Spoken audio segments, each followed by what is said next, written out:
So hey, what's up guys? We are back with a new video. This is Shivam. This is Neha. And we are going to पता नहीं. So we are back again with an reaction video. And आज की जो video होने वाली है doctor इसरार Ahmad very emotional बयान. मैंने डॉक्टर इसरार अहमद जी की कोई वीडियो आज तक नहीं देखी. एक नेहा ने रिएक्शन किया था अफगानिस्तान वाली. हाँ, वही देखनी है और मैं भी देखूंगा. उस पे हम फिर से रिएक्शन करेंगे. Okay. एक बार. So टाइटल है कि असल दीन क्या है, व्हाट इज रियल इस्लाम. मतलब असल पावरफुल इस्लाम का रिमाइंडर मतलब है क्या है? ये. So let's see कि क्या है. पावरफुल रिमाइंडर है ये. Yeah. जो टाइटल में दिखा होगा ना वही बोलेगी. लिखा होता है उसे, तो लिखा है कि एक मतलब असली तरीके से आपको गाइस याद नहीं है. पढ़ते हैं, जहाँ रिमाइंडर लिखा होता है, जो लिखा होता है ना वही पढ़ना होता है ना. मतलब पढ़ना होता नहीं है. मतलब जो टाइटल में लिखा होगा ना वो बोल ही देगी. बंदे ने अपना नाम लिखा होगा चैनल का और ये चैनल भी बोल देंगे इसका. ये पावरफुल रिमाइंडर ये मतलब अपनी तरफ से कहा है कि एक मतलब असली अगर आपको याद दिलाया है क्या है असली इस्लाम. तो सुनते हैं हम फिर करते हैं अपन बाकी बातें डिस्कस करें. हाँ जी हाँ जी. डॉक्टर इसरार अहमद के YouTube चैनल पे ओरिजिनल वीडियो का लिंक डिस्क्रिप्शन में दे रहा हूँ, जाके चेकआउट करो. देखिए हमारी बंदगी जुज़वी है. नमाजें हम पढ़ रहे हैं, रोजे हम रख रहे हैं, मस्जिदें आलीशान बनाई हैं, मदरसे भी बहुत बड़े बड़े बन गए हैं, वाकईतन इसमें कोई शक नहीं. लेकिन सवाल यह है कि ऊपर जो छत है वो तो काफिराना है. कानून तो अल्लाह का नहीं है, किताब और सुन्नत के अहकाम तो नाफिज नहीं है. हाँ, नमाज है, रोजा है, हज है, ज़कात है. तो नमाज और रोजा तो हिंदुस्तान में भी हो रहा है. वो तो चंद एक मस्जिदें हैं जिन्हें वो तारीखी एतबार से कहते हैं कि ये हमारे मंदिर होते थे जिन्हें मस्जिद बनाया गया, वरना वहां पर हजारों लाखों मस्जिदें हैं, आबाद हैं, लोग नमाजें पढ़ते हैं. कोई रोकता है उन्हें? हमने ये मुल्क बनाया था कि यहां इस्लाम का निजाम कायम करेंगे. नमाज तो आप अमेरिका में जाकर पढ़िए, अमेरिका को कोई एतराज ही नहीं. You have come here, you have purchased synagogues and churches and you have turned them into mosques. हमने कोई एतराज नहीं किया. तुमने चर्च खरीदे, तुमने सिनेगॉग्स खरीद लिए जो यहूदियों की इबादत गाहें होती हैं और उन्हें मस्जिद बना लिया. हमने कोई एतराज नहीं किया. We never objected. लेकिन तुम कहो कि इस्लाम का निजाम हम कायम करेंगे, नहीं करने देंगे तुम्हें कभी भी. तुम चाहो कि तुम इस्लाम का माशी निजाम कायम करो, कभी इजाजत नहीं देंगे. तुम चाहो कि इस्लाम की माशरती इक़्तिदार को तुम कायम करो, कभी नहीं करने देंगे. यह है इस वक्त जो हमारे साथ पेश आ रहा है मामला. पूरा मगरिब इस पर अड़ा हुआ है. इस्लामी निजाम कहीं नहीं आने देंगे. हाँ, नमाजें पढ़ो, हमें कोई एतराज नहीं. रोजे रखो, तुम रोजे 30 की बजाय 100 रखो, हमारा क्या लेते हो? तुम्हारी कमजोरी हो जाएगी. हम तो तुम्हें लेबर उसी वक्त देंगे जब पूरे 8 घंटे काम करोगे डटकर. उसमें कोई रियायत नहीं करेंगे तुम्हारे साथ. बहरहाल सवाल यह है कि मैं क्या करूं, कोई रास्ता है?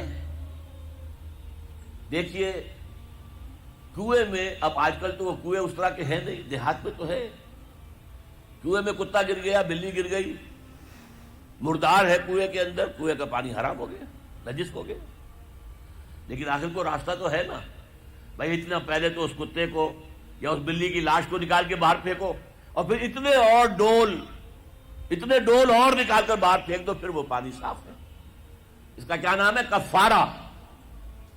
इसी तरह रमजान का रोजा था, आपसे सब्र नहीं किया गया, अपनी बीवी से हम बिस्तरी कर बैठे, दोपहर के वक्त रोजा टूट गया. अब क्या है, इसकी गुनाह की कोई बदल भी है? हाँ है.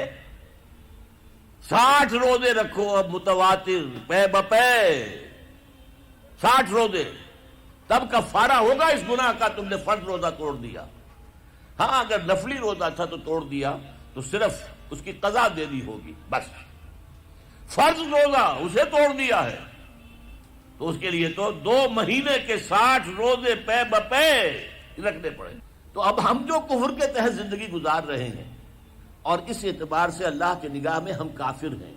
लेकिन सवाल यह है कि जाएं तो कहां जाएं, करें तो क्या करें? निजाम कुफ्र का है. कुरान कहता है वमन लम यहकुम बिमा अंज़लल्लाह फउलाइका हुमुल काफिरून. जो लोग कुरान की, अल्लाह की उतारी हुई शरीयत के मुताबिक फैसले नहीं करते वही तो काफिर है. काफिर किसे कहते हैं? इकबाल ने कहा ना, बुतों से तुझको उम्मीदें, खुदा से नौमीदी, मुझे बता तो सही और काफरी क्या है? तुम्हारी सारी उम्मीदें अमेरिका के साथ वाबस्ता हैं. वो मसला तय करा दे, वो ये करा दे, वो करा दे. وہ معاملہ ہمارا وہی تو سب سے بڑا چور وہی ہے, سب سے بڑا ڈاکو وہی ہے, سب سے بڑا اسلام کا مخالف وہی ہے, اور اسی کے پاس ہم جاتے ہیں. قرآن کا فتویٰ تو یہ کہ تم کافر ہو. ہاں انفرادی طور پر تم مسلمان ہو, اجتماعی طور پر قومی سطح پر تم کافر ہو. وَمَن لَّمْ يَحْكُم بِمَا أَنزَلَ اللَّهُ فَأُولَٰئِكَ هُمُ الْكَافِرُونَ. یہ 7واں رکوع ہے سورہ مائدہ کا. اور پھر فرمایا وَمَن لَّمْ يَحْكُم بِمَا أَنزَلَ اللَّهُ فَأُولَٰئِكَ هُمُ الظَّالِمُونَ. جو اللہ کے اتارے ہوئے قانون کے مطابق فیصلے نہیں کرتے وہی تو مشرک ہیں. اللہ کے حکم کو چھوڑ کے کسی اور کے حکم پر فیصلہ کر رہے ہو, اس سے بڑا شرک کیا ہوگا. اور تیسری مرتبہ فرمایا وَمَن لَّمْ يَحْكُم بِمَا أَنزَلَ اللَّهُ فَأُولَٰئِكَ هُمُ الْفَاسِقُونَ. وہی تو فاسق ہیں, فاجر ہیں, وہی تو سرکش ہیں, وہی تو باغی ہیں, وہی تو غدار ہیں اللہ کے, جو اللہ کی شریعت کے مطابق فیصلے نہیں کرتے. اب ان 3 آیتوں کے روح سے سمجھ لیجئے ہم کہاں کھڑے ہیں, کیا کر رہے ہیں. دیکھیے میں آپ کو ایک مثال دیتا ہوں. ہماری آبادی کا میں سمجھتا ہوں اکثریت تو وہ ہے جو نماز روزے کے لیے پابند نہیں ہے. ان چیزوں کا چرچا شہروں میں زیادہ, دیہات میں بہت کم رہ گیا, بہت کم, بہت کم. اور ہماری 70% آبادی دیہات کے اندر ہے. اچھا جو نمازیں پڑھتے روزے رکھتے ہیں, خاص طور پر شہروں کے کاروباری لوگ, وہ بلیک مارکیٹنگ بھی کرتے ہیں, وہ حسابات بھی غلط دیتے ہیں, جھوٹ بولتے ہیں, جھوٹ یا حلف اٹھاتے ہیں کہ یہ حساب ہم حلفیہ میں کہہ رہا ہوں یہ حساب صحیح ہے, کیا حساب غلط ہے.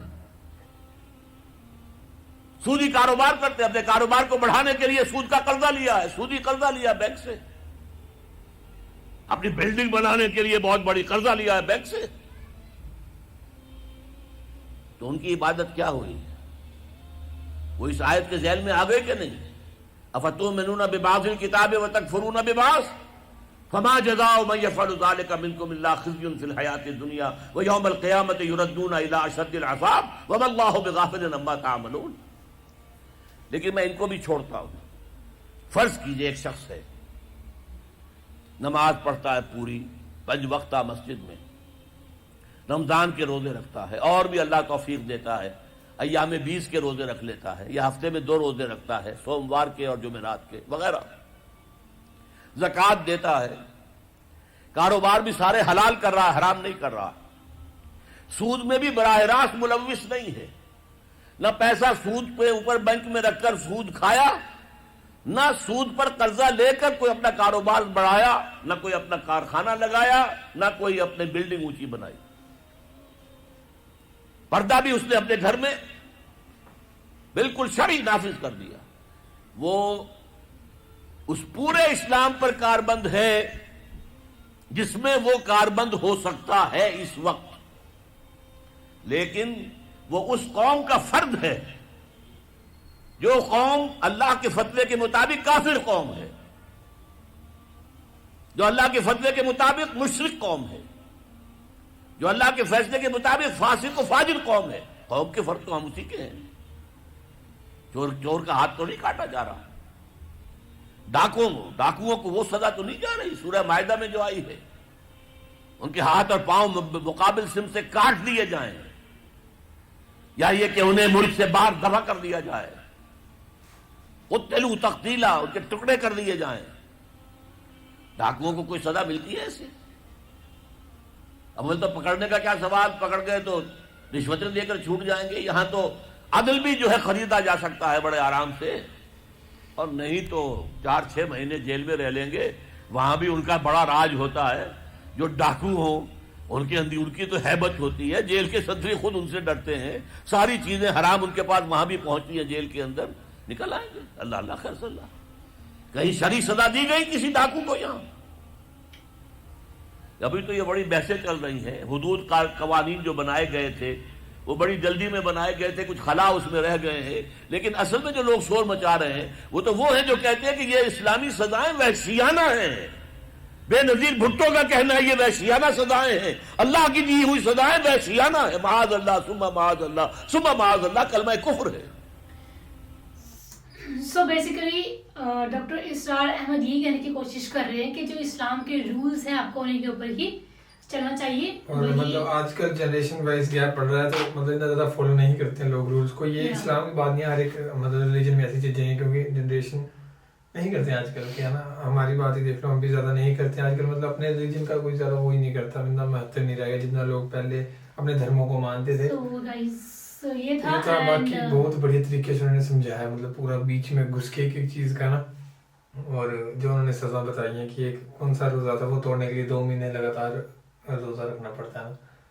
So, बाकी इसरार अहमद जी के मैं बयान मतलब लोग पसंद नहीं करते, मेरे को तो बढ़िया लगा, ऐसी बात नहीं है, बहुत अच्छे तरीके से समझाया। अच्छे हैं, मुझे तो अच्छा लोग लगा। मतलब लोगों को अच्छा नहीं लगता क्योंकि इस पे व्यूज बहुत कम होते हैं इनके। मैंने बयान सारे देखे हैं, सारे तो क्या मतलब देखे अभी स्क्रॉल करके, तो व्यूज बहुत कम है। वो मुझे समझ नहीं आया कि रीजन क्या हो सकता है उसका। तो आप सभी कमेंट करके बताना। बाकी देखते हैं नेक्स्ट फर्दर कौन से रिएक्शन आते हैं, वो आप कैसे सजेस्ट करते हैं। ये भी हम आपके कमेंट्स पढ़ रहे हैं, अभी तो देखते जा रहे हैं और वही हम करे जा रहे हैं। सो बाकी वीडियो लास्ट तक जरूर देखा, और हर एक जिसने ये लास्ट तक देखी है दिल से थैंक यू उसका। तो बाकी फिलहाल चैनल को सब्सक्राइब कर दो, बाकी चैनल लिंक डिस्क्रिप्शन में दिया है। और सुनते हैं, अब देखते हैं नेक्स्ट वीडियो कौन सी बनाते हैं आपके कमेंट्स पर पढ़ के। तो बाकी फिलहाल इस वीडियो में इतना था guys, thank you for watching the video. मिलते हैं नेक्स्ट वीडियो में।